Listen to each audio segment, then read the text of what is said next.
செஞ்ச தப்புக்கு தண்டனை அனுபவிச்சு தான் ஆகணும் அப்படின்னாக்க, மயில் செஞ்ச தப்புக்கு மயில் தண்டனை அனுபவிக்கணும் அப்படிங்கிறதுல கட்டாயமாக உண்டு.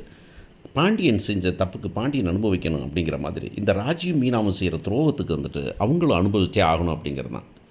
இன்றைக்கி அந்த வீட்டுக்கு போகிறாங்க. அந்த வீட்டில் போயிட்டு பேசுகிறாங்க. பேசிட்டு வந்துட்டு மயில்கிட்ட பேசுகிறாங்க. பேசும்போது அந்த அம்மா சொன்னது கடைசியாக வந்துட்டு, என்ன பண்ணுறது, என்ன பெருசாக தப்பாக சொல்லிவிட்டோம், ஒரு 2 வயசு கூட சொல்லிவிட்டோம், அவ்வளவுதானே, வேறு என்னத்துக்கு சொன்னோம், என்ன முடிஞ்சு நான் வம்புழுக்கிறதுக்காக சொன்னோம், சொல்லி வச்சோம் கல்யாணம் முடிக்கணுமேனு சொன்னோம், கல்யாணம் முடிஞ்சிருச்சு.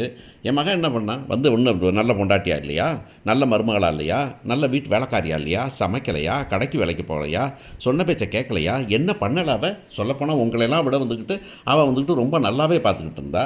ஆனால் வந்து பார்த்தீங்கன்னா நீங்கள் என்ன பண்ணிட்டீங்க, நீங்கள் எல்லாம் சேர்ந்து விரட்டி விட்டீங்க, யாரும் சப்போர்ட்டும் பண்ணலை நீங்கள், அப்படிங்களாம் மாதிரி அப்படிங்கிற மாதிரி தான் அந்த துணியே இருந்தது. அவர் ரொம்ப சட்டம் பேசினார் வேறு.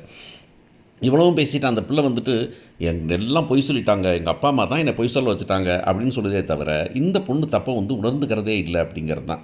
நீங்கள் பார்த்தீங்கன்னா மகாநதியில் வந்துட்டு விஜய் பேசுகிற மாதிரி மேனேஜர் தான் தப்பு பண்ணார் அப்படின்னு சொன்ன மாதிரியே, இங்கே இந்த பொண்ணு எங்கள் அம்மா அப்பா தான் தப்பு பண்ணாங்க, நான் கேட்காம இருந்திருக்கணும், இப்போ கேட்காம இருக்கணும் அப்படின்னு. சரி, இப்போ கேட்குறாங்களே, இப்போ அந்த நேரத்தை சொல்கிறாங்க, அம்மா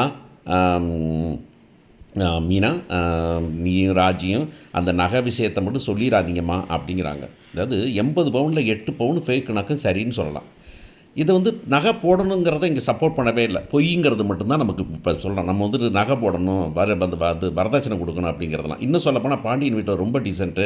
அந்த நகையை தொடக்கூட இல்லை அவங்க நீ போட்டுக்க, இந்த திருப்பி லாக்கரை வைக்க கொடு, திருப்பி ஒன்றை கொடுத்துறேன், நீயே பிரித்து பார்த்துக்க அப்படிங்கிற மாதிரி தான் அவங்க பண்ணாங்களே தவிர வேறு ஒன்றும் அவங்க பண்ணவே இல்லை அப்படிங்கிறது நமக்கு தெரியும். ஸோ அவங்க அதை கேட்கவே இல்லை.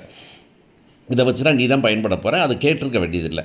ஆனால் இவங்க வந்து சொல்லாமல் விட்டுட்டு இப்போ வந்துட்டு மீனா நீ சொல்லிடாத அப்படின்னு சொல்லும்போது, ஒன்று இந்த பிள்ளை இவ்வளோ நேரம் சொன்னிச்சே, எங்கள் அப்பா அம்மா சொன்ன பேச்சை கேட்கக்கூடாது, பொய் சொல்கிறாங்கன்னு சொன்னிச்சு, அந்த பிள்ளை என்ன சொல்லணும், மைனாட்ட மீனா அதெல்லாம் வேண்டாம், நான் வேறு இல்லை, இந்த 2 எத்தனை பொய்யாச்சு, இதையும் சேர்த்து ஒட்டுமொத்தமாக கணக்கை முடிச்சிருவோம் அப்படின்னு நீ சொல்லிடு அப்படின்னு சொல்லியிருக்கணும்.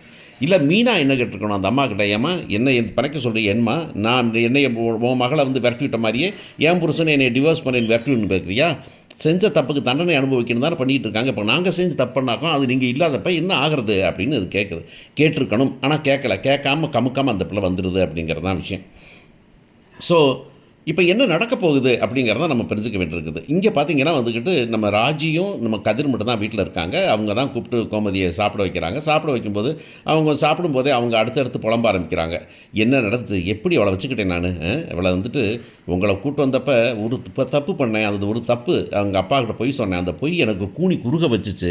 ஆனால் இவ்வளவு நாள் இப்போ தப்பு பண்ணிட்டு எப்படி மனசு உருகாமல் கிடந்தாந்தீங்க, எத்தனை பொய் சொல்லலாம் அவளும், வயசு இப்போ சொல்கிறா, வயசு வந்து 2 வயசு மூத்தவன் சொன்னாக்க சரி, பொண்ணு கிடைக்கல, நல்ல பொண்ணாக கிடைக்குது, ஃபேமிலி நல்லா இருக்குன்னு கல்யாணம் முடிச்சிருக்கலாமா இருக்கும். இல்லை அவங்களே வந்து மனசு திறந்து சொல்கிறாங்களே, இப்படி வந்துட்டு வயசு கூட தான் அப்படின்னு சொல்கிறாங்களே, கல்யாணம் முடிச்சு வச்சுருக்கலாம். ஆனால் அப்படியெல்லாம் சொல்லாமல் பொய்யை சொல்லிவிட்டு, சரி படித்தது டிகிரி படித்ததுன்னு சொன்னது ஒரு தப்பு, வேலைக்கு போனால் பார்த்தீங்களேன், அந்த வேலைக்கு போன இடத்துல அவர் வந்து கடைசியாக சர்டிஃபிகேட் இல்லை, அவள் படிக்கவே இல்லைன்னு கண்டுபிடிச்சா தான் என்ன ஆயிருக்கும் அப்படிங்கிறதான் ஒன்று. சரி அப்போனாச்சும் வந்தியா, வேலைக்கு போகிறேன், நான் இன்னொரு வேலைக்கு போகிறேன், பெட்டர் வேலைக்கு போகிறேன், நல்ல சம்பளத்துக்கு போகிறேன்னு வேலைக்கு போய் ஹோட்டலில் வேலை பார்த்தா, ஹோட்டலில் வேலை பார்க்குற தப்புன்னு சொல்லலை, ஆனால் ஹோட்டலில் வேலை பார்க்குறேன்னு சொல்லியிருக்கணும்ல, அப்புறம் பார்த்தா சர்டிஃபிகேட் தொலைஞ்சு போச்சு, ஆதார் கேட்டால் கொடுக்கல, இவ்வளவு பொய் எப்படி ஒரு மனுஷியால் இவ்வளவு பொய் சொல்ல முடியும் ராஜி, நீ எல்லாம் இருப்பியா, உன்னால் பொய் சொல்ல முடியுமா பாரு, அதான் வளப்புங்கிறது அப்படின்னு இந்த பிள்ளை அது திருன்னு முழிக்குது. முடிச்சன கதிர் என்ன அப்படின்னா, ஒன்றும் இல்லை என்னமோ நீ சொல்ல வர என்னன்னு சொல்லு அப்படின்னு. ஏன் அவள் வேறு மாதிரி உன்ட்ட பொய் சொல்லி வச்சுருக்கிறாளா, ஒன்ட்ட பொய் சொல்லி வச்சுருக்காளா அப்படின்னா, இல்லை என்கிட்டலாம் பொய்யெல்லாம் ஒன்றும் சொல்லலை, இல்லை என்னமோ செய்ய உனக்கு தெரியும், அவள் பொய்யா இங்கே சொல்லிக்கிட்டு இருக்கா, ஒன்ட்ட சொல்லாட்டியும் தெரியும் அப்படின்னு சொன்னப்போ உடனே ஃப்ளாஷ்பேக் போடுறாங்க. ஃப்ளாஷ்பேக் போட்டு வந்துட்டு ஐயோ ராஜிக்கெல்லாம் தெரிஞ்சதுன்னா செத்தேன் நான் அப்படின்னு மொட்டை மாடியில் நின்றுக்கிட்டு அப்படின்னு சேலை மரவில் அந்த பக்கம் பேசி சொன்னால் என்ன ஆகும் தெரியுமா, நான் அவ்வளோ தான் இன்றைக்கே வீட்டுக்கு வந்துட வேண்டியதான் உங்களுக்கு அப்படின்னு சொல்லிகிட்டு இருக்கும்போது இவங்க வந்து பார்த்து என்னன்னு கேட்டாங்க, 80 பவுனில் 72 பவுன் வந்துட்டு கவரிங் அப்படின்னா இதை எப்படி சரி பண்ணுறதுன்னு தெரில, சொல்லிவிட்டாங்க, நான் கேட்டேன், சொன்னேன்னா என் வாழ்க்கையே போயிடணும், அந்த எம்மைனா பார்த்துமாம்மா அப்படின்னா சொல்லிடாதீங்க, தயவு செஞ்சு என் பொண்ணோட வாழ்க்கையை பாருங்கன்னு சொன்னதெல்லாம் சொல்லிவிட்டு இந்த பிள்ளை சொல்லிடுது. அதனால் நகையில் எல்லாம் கவரிங் தான் நிறைய.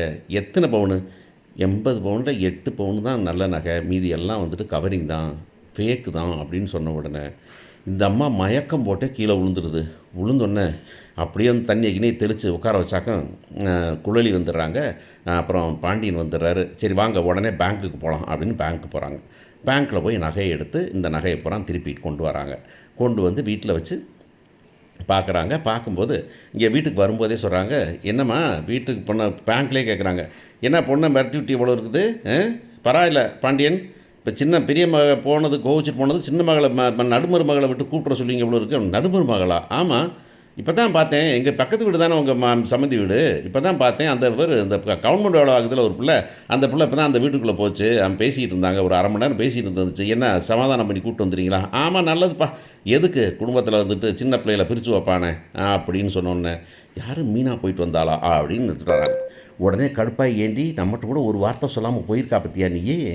அப்போ நீங்கள் என்ன வேலை பண்ணி வச்சுருக்கீங்க? நீங்கள் 3 மருமகளும் சேர்ந்து எங்களை மொட்டை அடிக்கலான்னு பார்த்தீங்களா நீங்கள்? எங்கள்கிட்ட பொய்யா சொல்லி குடும்பம் நடத்தலான்னு பார்த்தீங்களா நீங்கள்? அப்படின்னு சண்டையை போடுறாங்க. இல்லத்தை பாவம் மயிலக்கான, என்னடி பாவம்? என்ன பாப்பா, நான் பாவம் இல்லையாடி? ஏண்டி இப்போ நகையை வாங்கி நாண்டி கழுத்தில் பட்டிக்கிட்டேன் நான், அவள் தானே போடுறா, அவள் கவரிங்க போகிறா, கர்மாத்த போகிறா, எனக்கு என்னடி? ஆனால் அதை போடுறேன்னு சொல்ல வேண்டாமாடி? எவ்வளவு பொய்! சரி இவ்வளவு சொல்லி அன்னைக்கு கேட்டேன், அன்னைக்கு வேறு என்னமோ பொய்ன்னு கேட்டேன், சொல்லலை படிப்பண்டைக்கு. நேற்றே கேட்டோம்ல, வேறு என்னவா மறைச்சிருக்கியான்னு கேட்டாக்க, அப்போவும் உமுக்காமல் இருந்தாலே அவங்க அம்மா அப்பாலாம் வந்துக்கிட்டு அப்போ பெருசாக பேசினாங்களே, அதை பண்ணோம் இதை பண்ணுன்னு, இதெல்லாம் சொல்ல வேண்டாமா நீங்கள் அப்படின்னு கேட்டு வீட்டுக்கு வந்து நகையெல்லாம் எடுத்து பார்த்தா ஆமான்னு பிரிக்கிறாங்க. குழலி ஐயோ ஐயோன்னு வயலையும் வைத்து அடிச்சுக்கிறாங்க. என் தம்பியை எப்படிலாம் ஏமாற்றிருக்காங்க, இன்னமும் ஏமாற்றிக்கிட்டு இருக்காங்களே அப்படின்னு. உடனே பேசிகிட்டு இருக்கும்போது மீனா வராங்க. மீனா வந்தோடனே, என்னத்தை காஃபி போடுங்கத்த, டயர்டாக இருக்குது எனக்கு அப்படின்னு. காஃபி தானம்மா, போட்டு தரேம்மா. மருமகளுக்கு கேட்டால் என்னென்ன பண்ணுறது, மருமகளுக்கு வந்துட்டு சாமி மாதிரி என்னை வச்சுருக்கிறீங்க, அதனால் காஃபி போட்டு தரணும், டீ கேட்டால் டீ போட்டு தரணும், என்னத்தை ஒரு மாதிரி பேசுகிறீங்க அப்படின்னு. இப்போ எங்கே எழுந்திரிப்பி வரேன்னா, ஆஃபீஸ் போயிட்டு வந்தேன். எங்கேருந்து ஆஃபீஸ் போனேன், வேறு யாரை பார்த்தேன் நீ அப்படின்னா? இல்லை ஒருத்தரையும் பார்க்க. மயிலை இதை பார்த்து பேசினேன்னு. மயிலை எதுக்காக? மயில் ஃபோன் பண்ணாளா? மயில் ஃபோன் பண்ணா, நான் எடுக்கவே இல்லை கதை அப்படின்னு. எடுக்காவே நேராக போயிட்டியா நீ அப்படின்னு. என்ன சொன்ன சொல்கிறீங்க? வீட்டுக்கு தானடி போனேன். ஏன் அதை சொன்னால் என்ன, எதுக்கு வீட்டுக்கு போனேன்? இல்லை ஃபோன் பண்ணிகிட்டே இருந்தாங்க அதனால் என்னன்னு பார்த்துட்டு வரேன், அழுதுட்டு போனாங்களா போனேன் அப்படின்னு சொன்ன உடனே கபால்னு. அப்புறம் என்ன பண்ணியிருக்கீங்க, எப்படி இன்னும் என்னென்ன பொய்ய சொல்லி மறைக்கலான்னு முடிவு பண்ணிங்களா நீங்கள் அப்படின்னாக்க டக்குன்னு ராஜியை திரும்பி பார்க்குறாங்க. ராஜி என்ன தலையை ஆட்டுது. ஆனால் நகை விஷயம் உனக்கு எப்படி தெரியும் அப்படின்னு. ஆஹா உளறிட்டா ராஜி அப்படின்னு. இல்லைத்த அது வந்து ஏன்டி இத்தனை நாள் ஆச்சு, சரி சொல்லலை, சரி நேற்றுக்கு இவ்வளவு சண்டை நடந்துச்சே, போயிட்டாலே நம்ம வந்து இவ்வளோ புலம்பிக்கிட்டு இருக்கோமே, உங்கள் 2 பேர்த்துக்கு மனச்சாட்சியே இல்லையாடி? அப்போமே எங்கள்கிட்ட சொல்ல வேணாம், நீங்கள் வந்து இப்படி நகையும் இப்படி தான் ஃபேக் நகைன்னு சொல்லணும்னு சொல்ல, அவள் என்ன வேணாலும் பேசுவாராடி. நேற்றுக்கே ஊரில் நடந்த 4 பேர் இருக்கும்போதே இந்த பொய் சொன்னால் அந்த பொய் சொன்னாகும்போது நகையில் வந்து 80 பவுனில் 72 பவுன் ஃபேக்கு அப்படிங்கிற சமாச்சாரத்தை சொல்லியிருக்கலாம்ல. அந்த பொம்பளை வாய் உனக்கு தெரியுமில்ல, காது வரைக்கும் நீளுமுடி, அது என்ன பண்ணுன்னு தெரியுமா? கடைசியாக இந்த நகையை பூரா நான் மாற்றி வச்சேன்னு சொல்ல போகுது. இல்லை தெரியுமா, நீங்கள் 2 பேரும் சேர்ந்து நகையை மாற்றிட்டீங்கன்னு சொல்ல போது எங்கே போய் நிற்கும் அப்படின்னு சொல்லி புலம்புறாங்க. இப்போ யார் பண்ண போகிறா? சரி பாக்கியம் என்ன அந்த கதையை திசை திருப்புறாங்கிறது தான் அடுத்து இருக்கும், பார்ப்போம்.